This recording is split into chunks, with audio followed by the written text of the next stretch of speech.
Hi ಎಲ್ರಿಗೂ ನಮಸ್ಕಾರ. ಹೇಗಿದ್ದೀರಾ ಎಲ್ಲರೂ? ಆರಾಮಾಗಿದ್ದೀರಿ ಅಲ್ವಾ? ಹಾಗಿದ್ರೆ ಇನ್ಯಾಕೆ ತಡ, ವ್ಲಾಗನ್ನು ಸ್ಟಾರ್ಟ್ ಮಾಡೋಣ.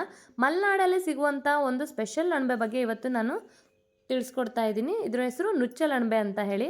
ಹಾಗೆ ಇದನ್ನು ಮಲ್ಲಿಗೆ ಅಣಬೆ ಅಂತಲೂ ಕರೀತಾರೆ. ಯಾಕಂದರೆ ನೋಡಿ ಮಲ್ಲಿಗೆ ಹೂ ಥರ ಕಾಣಿಸ್ತಾ ಇದೆ ಅಲ್ವಾ, ಹಾಗಾಗಿ ಮಲ್ಲಿಗೆ ಅಣಬೆ ಅಂತಲೂ ಕರೀತಾರೆ.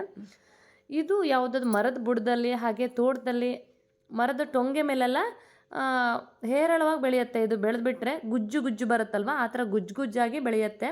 ನಾನು ಅದು ವಿಡಿಯೋ ತೊಗೊಳೋದಕ್ಕೆ ಆಗಲಿಲ್ಲ ಕೀಳುವಾಗ. ಈ ರೀತಿ ಮಣ್ಣಿರುತ್ತಲ್ವ, ಆ ತುದಿನ ಕಟ್ ಮಾಡಿ ನೀಟಾಗಿ ಕ್ಲೀನ್ ಮಾಡ್ಕೊಳ್ಬೇಕು. ಇವಾಗ ಒಂದೆರಡು ಸರಿ ನೀಟಾಗಿ ವಾಶ್ ಮಾಡ್ಕೋಬೇಕು. ಸ್ವಲ್ಪ ಸ್ವಲ್ಪ ಮಣ್ಣು ತಾಕ್ಕೊಂಡಿರತ್ತಲ್ವ ನೋಡಿ. ಇದರಲ್ಲಿ ಕ್ಲೀನ್ ಆದಮೇಲೆ ಈ ರೀತಿ ಇಷ್ಟೊಂದು ವೇಸ್ಟೇಜ್ ಕೂಡ ಬಂದಿದೆ. ಇವಾಗ ಒಂದು ಬಾಣಲೆಗೆ ಆನಿಯನ್ನು ಹಾಕ್ಕೊಂಡು ನೀಟಾಗಿ ಸ್ವಲ್ಪ ಕೆಂಪಾಗೋವರೆಗೂ ಫ್ರೈ ಮಾಡ್ಕೋಬೇಕು. ಆಮೇಲೆ ಒಂದು ಟೊಮೊಟೊ ಹಾಕ್ಕೊಂಡು ಫ್ರೈ ಮಾಡ್ಕೊಳ್ತಾ ಇದ್ದೀನಿ. ಆಮೇಲೆ ಒಂದು 2 ಬೆಳ್ಳುಳ್ಳಿ ಹೆಸರು, ಹಾಗೆ ಅಚ್ಚ ಖಾರದ ಪುಡಿ, ಧನಿಯಾ ಪೌಡರ್ನ, ಸ್ವಲ್ಪ ಕೊತ್ತಂಬರಿ ಸೊಪ್ಪನ್ನು ಕೂಡ ಹಾಕ್ಕೊಂಡು ಫ್ರೈ ಮಾಡ್ಕೊಳ್ತಾ ಇದ್ದೀನಿ. ಸ್ವಲ್ಪ ಫ್ರೆಶ್ ಕಾಯಿ ತುರಿ ಹಾಕ್ಕೊಂಡು ಮಿಕ್ಸಿಲಿ ನುಣ್ಣಗೆ ರುಬ್ಕೋಬೇಕು.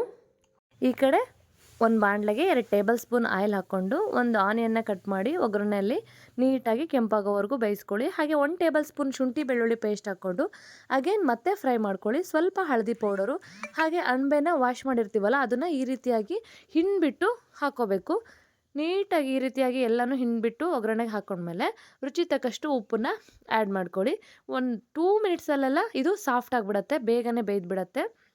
ಈಗ ನಾವು ರುಬ್ಬಿರ್ತಕ್ಕಂಥ ಮಸಾಲಾನ ಹಾಕ್ಕೋಬೇಕು.